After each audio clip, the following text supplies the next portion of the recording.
What's the meaning of Alexander Fleming?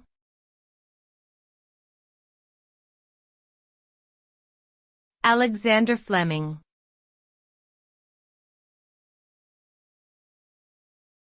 Alexander Fleming.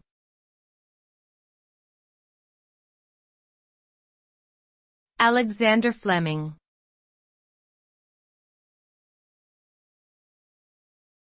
Alexander Fleming.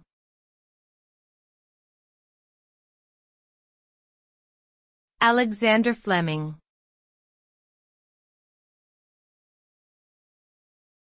Alexander Fleming was a Scottish biologist and pharmacologist who is known for his discovery of the antibiotic substance penicillin in 1928.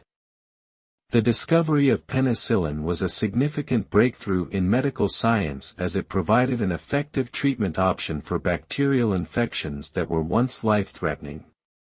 Today, penicillin is widely used to treat various types of bacterial infections and has saved countless lives.